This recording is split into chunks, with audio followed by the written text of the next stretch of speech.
Okay, awesome, everyone. Good morning. My name is Lisa Blaisdell, and on behalf of Kim Vanderheiden with Team Endurance and Tracy Contarelli with the Wellness Collective and myself. Ooh, it is a little echoey, Lo. Hold on just a sec. I'm just going to mute you for just a sec. Is that me? It is, but I'll just mute yourself and I'll introduce you and then you can unmute. Perfect. So I just want to congratulate all of you. We had a great contest in the month of April, and we love to do this as leaders, and we love to offer up experiences that are really going to enable you to pour more into yourself, grow your business, expand your mindset. And we've had some great guest trainers in the past, and I can't think of anyone more poignant right now. And I don't have your bio, Loren, but I'm just going to share from my heart that, because I know that there's new people on the line here that don't know Loren Lahav, who is a national marketing director. Actually, forgive me, I don't have all the new titles nailed down, but she's at the top level. And she's also what we award called a 100 Club, which means that, and she's much larger than that. So she has significantly impacted hundreds of business builders around the globe. She has one of the largest international businesses in our company. And when I think of Loren, I honestly just think of the word servant leader. And as she just referred to right now, looking to share and gift and sell, some of her valuable items that help us all become better human beings. And of course, you're going to donate that money because that's who you are, Loren. Loren has worked with the Tony Robbins organization for over 25 years as a coach and a mentor. She shows up in her life to her 3 incredible children, to her husband, to her community, to all of us in ways that I aspire to. I mean, I just, when I think of people that I want to be more like, Loren is always at the top of that list because of how she shows up consistently, challenging herself and challenging the people around her to show up in bigger ways to serve. It's all about service. So she is going to serve us and gift us with her wisdom and her training and her leadership. And so, Loren, thank you so much. I appreciate you. And I know Kim and Tracy appreciate you so much. So I know you've got a lot going on, as you always do. And so take it away, my friend. Well, I just thank you so much, Lisa. It's interesting when I think of you, and I don't even know if you remember this, but really where our friendship blossomed was during the toughest times in my life. About 10 years ago. Yeah. And I remember talking with you in Huntington Beach, and I remember you just gave me a hug, and I'm gonna cry. And just to me, you just taking that time, I think we were there for a retreat, and I'm like, I didn't really know you very well, but I just want to thank you because that. For me, it's all about relationships, and then especially the relationships that are there during the tough times. So anyway, I just got in the truck. I'm in my truck. I'm sitting in the truck because there was too much of an echo in there. And Kim, I just love you guys and Tracy and everybody that's here. So thank you so very much for being here today. And congratulations to all of you. And when I hear you say, for me, it is all about team. So sometimes when someone says, whatever, that I'm 100 Club, it really is about the community, and that none of us could do this alone. And so I know that there's a couple things that I would love just to touch base with you on. And I have worked in the personal development world for it's 30 years now. I've worked with Tony, and I had the honor and privilege of creating the we can't call it volunteer, the crew program about 29 years ago, because people would come to events and then they'd leave the event, and then they'd be like, oh my gosh, I got to go home to my life. And what are people going to think if I go home to my life? And I remember watching when people would show up at an event and their enthusiasm. And then I would watch people leave the event going, oh my gosh, I have to go back to, how things are back there. And I'm scared. So the reason that I bring that up to you is how important awareness is right now, and to really meet people where they're at with regards to their lives, and listen to what's going on for people. And my favorite word is vision. And it really is. That's the word that, and I don't know if it's just because my dad was an optometrist for 52 years or whatever, or just the beautiful lessons from the Bible, which we all know that without vision, people perish. And I think during times like this, it's more important than ever for us to have vision and to see that vision. And what you, Lisa, did for me that you don't realize is you painted that vision for me when I was going through the tough times. I remember seeing you and your husband and just seeing how happy you were, and then you sharing all the tough times that you guys had had, and, you know, breaking it through those tough times. So you painted that vision for me. And I think sometimes we don't realize in this business how we get that opportunity to paint that vision for people and hold that vision for people. So vision, you know, we talk about vision and how important it is now. But what's awesome about this time, if you know anything about Jim Rohn, Tony Robbins, anybody, they always talk about, especially Jim Rohn, he's the master of this, but he talks about the seasons and how important the seasons are, right? So we talk about right now, the world is in, if you would, winter, not physical winter, but winter. And winter is so, you can't skip a season. I think lots of times we go, well, I just want to skip that season. I know in Las Vegas, sometimes I'd love to skip summer, right?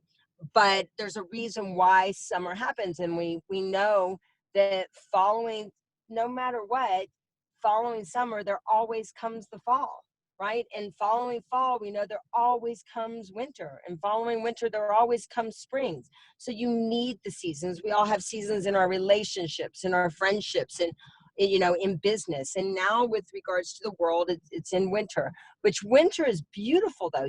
Winter is a time for you to reflect. It's a time to, you know, just really reevaluate what you want. It's a time for you to, you know, recreate who you are and what you really stand for. So I would encourage you all to take this time and get the beautiful lessons of winter. And you can either focus on that, you know, oh my gosh, what's happening, you know, the fear that's happening in the world, or you can focus on, okay, how are we going to come, and Paolo said it on our, you know, on the home edition, is how can we be better? You know, how can we be better as people? What can we really learn from here? For me, it's about returning to your values. And are you really aligned with your values? But vision's awesome, but vision isn't possible without you really doing something, right? We talk about that there's 3 levels of mastery. And the first level of mastery is something we call intellectual mastery, right? Cognitive mastery. And that's when you're going, does that make sense? Right? So in our heads, we're like, okay, that makes sense. Loren's making sense right now. There's a winter season. I get that there's a winter season, right? And some people freeze to death in the winter, and some people don't make it through winter, and other people go out and ski, right? I'm in Sisters, Oregon right now, which is near Mount Bachelor. And some people are like, hey, I'm coming here and I'm skiing. So think about right now during this winter season, where are you really focusing on? Because they always say where focus goes, energy flows. So what are you focusing on? I did a live this morning, and I think that you were referring to it. I was looking over the mountains, and when a part of the mountain pulls away, some people might call it an avalanche, somebody might call it a landslide, but the truth is it's still part of the mountain. And for all of us, we have to remember that that we know right now that we have an amazing mission and amazing company. We just have to remember, we have to go back through and just, you know, go back and go, what part do I need to reconnect to, and what do I need to remember? Do I need to remember that, you know, that everybody needs fruits and vegetables and berries, that everybody needs to have a plan B? We all know that the average millionaire has, I think, 7 multiple streams of income. Right? Do you need to remember that as part of your vision? Do you need to remember that just being smart is having different ways to earn income? Do we need to remember that that team, right, it's more powerful doing something together, having, you know, being able to, versus you doing all of the work all of the time. And that's why building a team is so important. But so vision plus action is really what creates manifestation, if you would. And I know, and it doesn't mean, I think that sometimes that we forget that what vision really is all about is that of your conviction. I mean, think about the person that maybe shared this mission with you. You joined, right, because of their conviction, I'm sure, that they were so passionate about what Juice Plus could do for them, what the Tower Gardens did for them, what the business has done for them. I mean, really, I'd love to hear in the chat, why did you say yes to it? And I'm sure it wasn't just because about fruits and vegetables. I'm positive that it wasn't. I know for me, it was about Jeff's conviction I said no, you guys, for 17 years. Those of you that don't know my story. But I saw the vision that was created. When I went to conference and I sat in the front row, and I remember talking to Jeff, I'm like, what countries are we in? And he goes, I think at the time we were in 24 countries. And I said, and I'm like, great. And I started thinking, I go, what countries? And I started thinking about all those people in all the different countries that I knew, loved, and really cared about.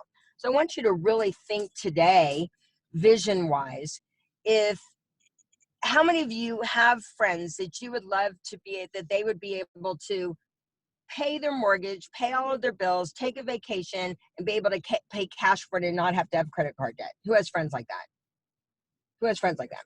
Who has friends that they would want to make sure that they didn't have to worry about if the store ran out of any kind of things to make them healthy, that they would just be able to, that they would be able to afford things and not have to worry about any of those costs. We all have friends like that. So it's that vision plus the conviction.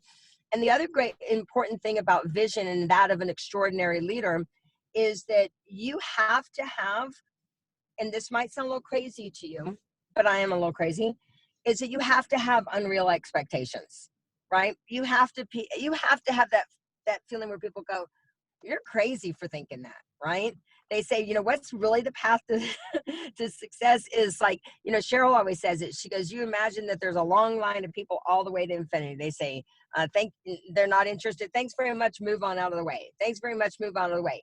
Because the quality of your life is the quality of how much uncertainty you can handle, not how much certainty you can handle.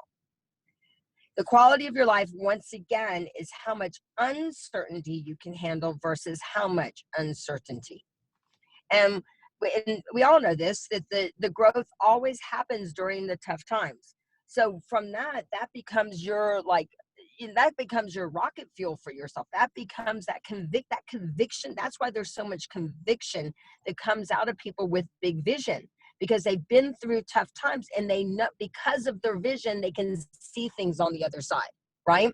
So you want to make sure that you understand that this is just another tool for your tool belt, right? Like you want a tool belt, and that's why stories are so important. Those are tools in your tool belt. Those are like hearing other people's stories of what's happened with regards to death, divorce, what do they talk about? Debt, divorce, disappointment, all of those different disease. Those are tools for your tool belt to pull out. And you become truly unshakable in your conviction and your certainty. So with regards to that, that's why you bought into the vision, right? So that's why you buy into the vision when you know with absolute with absolute certainty that what's on the other side is great, right? When you know that's absolute. So winter, right? So winter is a beautiful season right now, right? And how can you take the lessons of winter and get ready for the spring? Spring, and everything, we always know that what happens in the spring, that things, yes, some people hibernated for a while, or some, plants hibernate, but look, now we're seeing spring and we're seeing things bloom again, right? So where do you need to remember that it's gonna bloom? It's gonna bloom, but it needs that season. Everything needs that season. And, we talk about, once again, so we talk about that first level of mastery is intellectual mastery. Going, does that make sense? So how many of you, what I'm sharing makes sense? I'd love to hear in the chat, if this makes sense for you. So we go intellectual mastery. And then there's the next level, and that is emotional mastery. We get stirred up, we get fired up, or we get sad, or we get whatever that emotion is, right? So that emotion causes us, to just, we're just like feeling it. We're feeling like, yeah, yeah, yeah, yeah, yeah. And it's usually what happens after seminars for people of what I've seen. They like go and they like, yeah, this makes sense. And I love this. And this is rocking. I'm going to go home and I'm going to change the world. Right. And they're all fired up emotionally. But a lot of people get stuck in that emotional mastery. I cannot tell you, probably the one most frustrating things for me is that I see people get stuck in sometimes what we call seminar soup, right? They go and they go, oh, that was so awesome. I'm going to go make the change. And then I'm going to go do the other seminar. And then they don't get off of their butt. And that's the third level, is physical mastery. That's when you have to do something, right? When you have to actually do something. But like the stories are all fired up and like, oh my gosh, like that touched my heart so much. And oh yes, I realize all of the great things, but then you never make a phone call, right?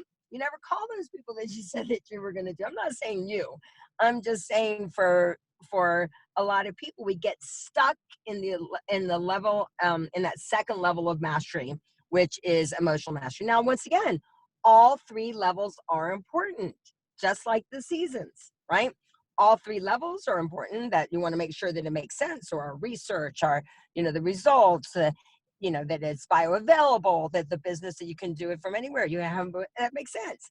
You get fired up about it, but you have to do something. So leadership has to do with, how do I effectively communicate my vision, right? Let me ask you, how many of you can effectively communicate your vision? If you can't effectively communicate your vision, that is the most important thing for you to basically effectively communicate that vision. Then you can enroll people into that vision. Because if you can't effectively communicate, how are you going to be able to engage others into that vision? And then true leadership is about duplication. A great leader is a great duplicator. What do they say? Complexity is easy, right? Simplicity is hard.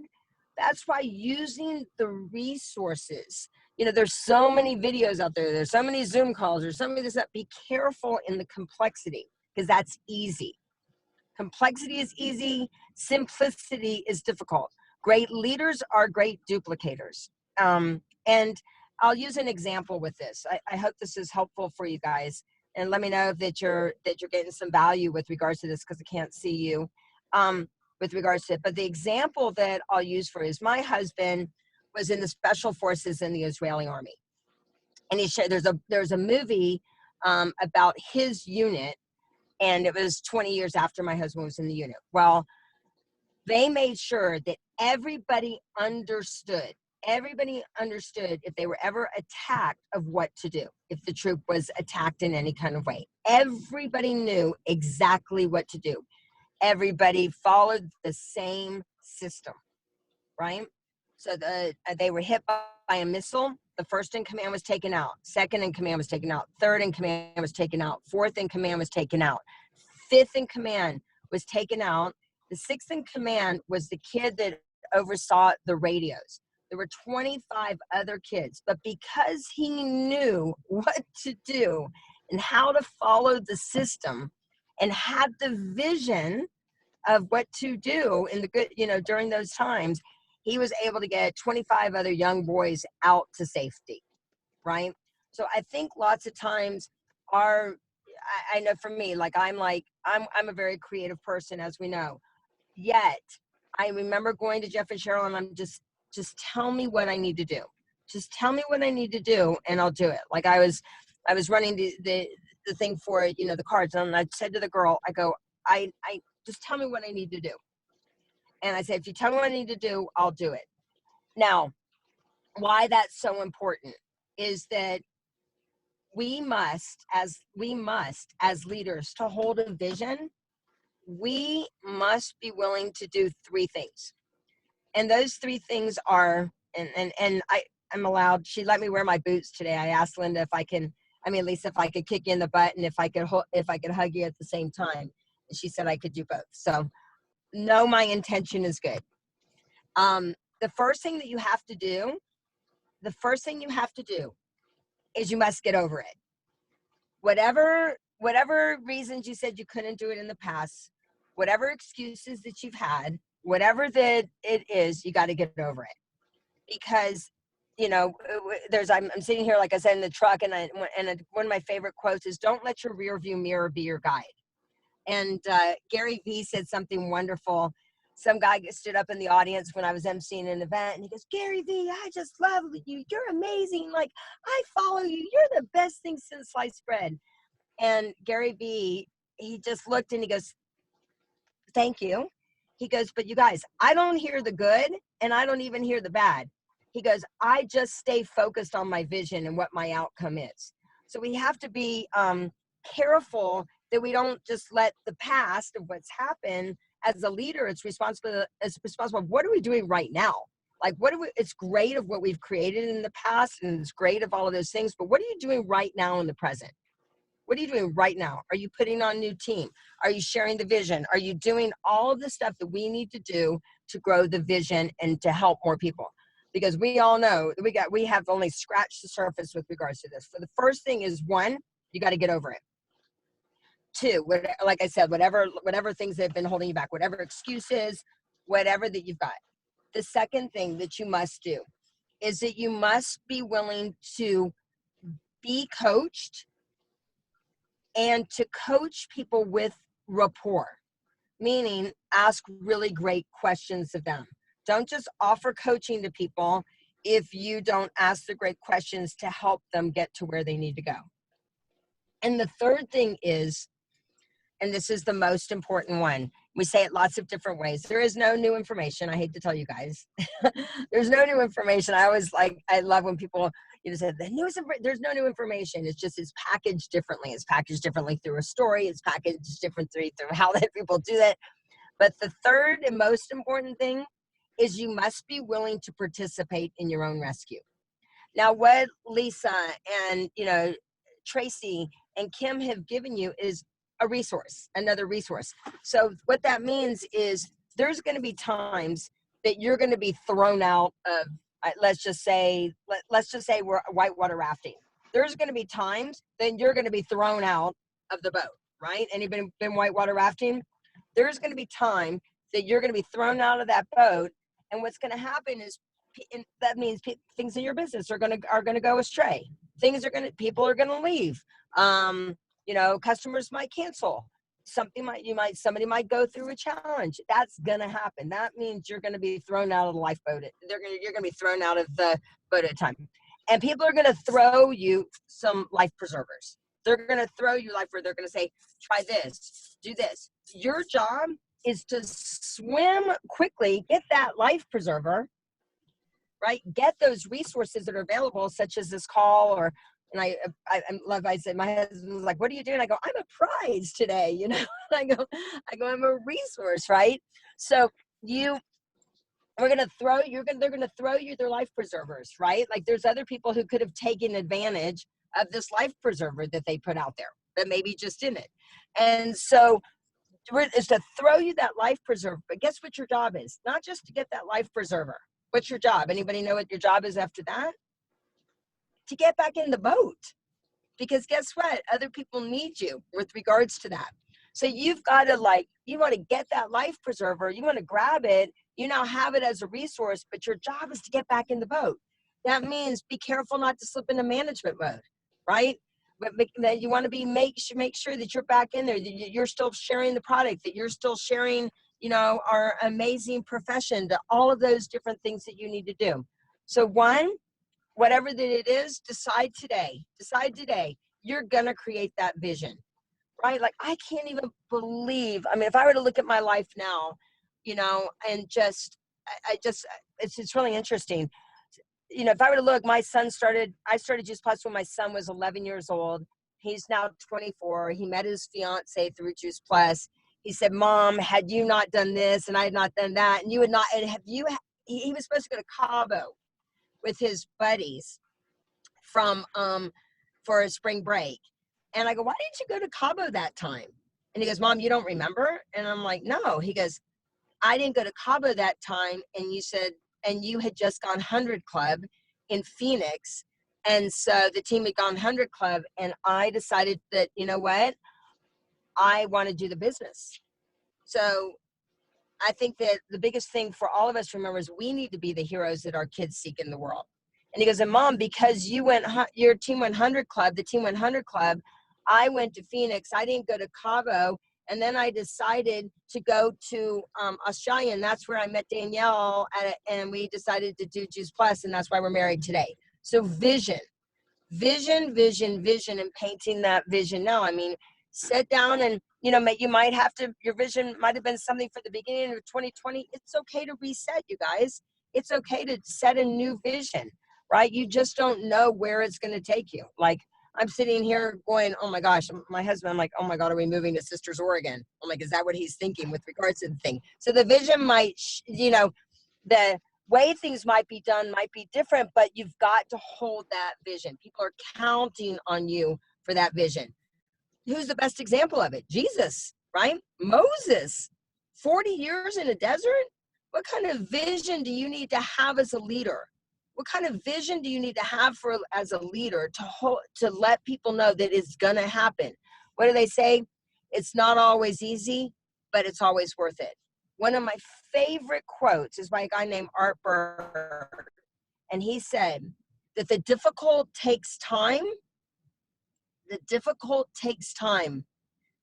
yet the impossible just takes a little bit longer. So what are you willing to do? How are you willing to show up differently? How are you willing to be what I would say, be patiently persistent? To love the moment now, but to keep moving forward. I don't know about you, but you know, what drives me is, what was it, the J.K. Rowling's, that she's the first person to ever fall out of billionaire status because she gave all of her money away. I don't know. That's my big vision. Okay. So that might be something, that the difficult takes time and the impossible just takes a little bit longer. Why not you? Why not you? What's different? All that's different. Let me tell you something. There is right now, I don't know about you, there's a small group of people that were willing just to take a little bit bigger risk than you were. That's it. That is it. Even, I'm speaking even to myself. Like, I feel like I'm still playing small. I have people call me every day and just saying, why haven't you done this? And I'm like, that really does. It's us deciding for ourselves that it is our responsibility. It truly is our responsibility to share a vision, hold to that vision, that they can't even think of not being a part of something like that. And that comes through like I said, your conviction of honoring the season that we're in. Honor it. Honor this season. Don't be mad at it. Honor it. And think about, what do you need to get over, right? What do you need to, where do you need the coaching? I'm taking coaching right now from people right now with some things. I mean, I have, you know, I'm part of a mastermind group. I love that these ladies are sidelines and that they're pulling together, you know, with regards to it. I mean, what are those things that you need to do so that your leadership, once again, is having people willingly do more than expected. Leadership is about duplication. Leaders lead people, not systems, right? I want to make sure you guys are clear about that. Leaders lead people, not systems. It's our systems. People are responsible to learn for themselves so that they can create that duplication, but it's your responsibility as a leader to, you know, to be there in the trenches and do the do. And part of those leadership skills are, if you were to look at the leadership, I'm going to take another 5 minutes, I think we've got, right? Again, a little. So the last thing that I would share with you is, you know, look at your leadership will. How are you? Are you doing those Zooms? Are you doing those events? Not just participating. Are you actually doing them? Do you know what to do to set up an event, to create an effective event, even if it's online? I mean, Kim has been an awesome part, and Tracy, like, we're doing I was like, come on, let's do some events. I mean, just wait for this next one in May, right? And so like, okay, well, I need to do a video to make, not just do a flyer, I could do a video that can create something more compelling. What can you do, once again, where people want to be a part of that vision, right? Second thing, what are your team skills? Once again, do you know when to lead? Do you know when to follow? And also understanding conflict resolution. If there's any video I'd encourage you to watch, it's a video that Tony Robbins did from Hawaii when we were there at 9/11. And it talks about, it's probably one of the best things about conflict resolution. So you must be willing, you need to know you're not going to, as a leader, you're not going to be popular all the time. You know, I remember my friend said to me, Loren, you need to be okay with more haters, right? So you have to be willing to stand out and do the things. One of my, what I would say code of conduct every day is to do the right thing, even if it's the hard thing. So as a leader, what can you do to do the right thing? And people are going to come back and go, thank you so much for doing that. So you got to be willing to do the right thing, even if it's the hard thing. And then you want to go and look about understanding the breadth, which is your width, basically, which is breadth of leadership, which is your influence, and then the depth of leadership. So breadth and depth. Our business is all about the breadth and depth of leadership. Your immediate influence on people by you holding that vision, and then two, the depth, which is the leadership, which is creating duplication. That's truly all that we do, is create the breadth and depth of leadership by holding the vision. So I hope this has been helpful for you all. I adore you all. And yeah. Wow. Loren, what a gift. Oh my gosh. I am so grateful. Kim and Trace, unmute. I am so grateful. I needed this. I needed this. Lisa, I was thinking the same thing, pages of notes, and I was like, I feel like I'm at a conference where I'm like, let's go. You know, total transparency to everyone here, whether you know me or not. I feel like my vision's been a little, it's been like slipping, you know, it's like, where did it go? Like through all this chaotic time, this was such a gift. I cannot tell you how much I appreciate this. And look at the comments are just flying in. The idea yes. Loren, I'm here wondering, what did I do to deserve such a amazing treat? That's what I was thinking the whole time I'm listening. What did I do? This is amazing. Well, I love you all. We've got a lot to do, you guys. Honestly, I feel like we're just tapping the surface. And let's really, think for yourself. You're going to, what is it? You're going to dream anyway. Might as well dream big. And people need us right now. In Sisters, Oregon, my heart just is breaking. I just read something that 1 out of every 3 small businesses are expecting is not going to make it, right now. And so we have to hold that vision, and we need to let people go, it's going to be all right. And we're going to get through stronger and better together. So you guys, love you lots. Loren, love you. Bye. Thank you so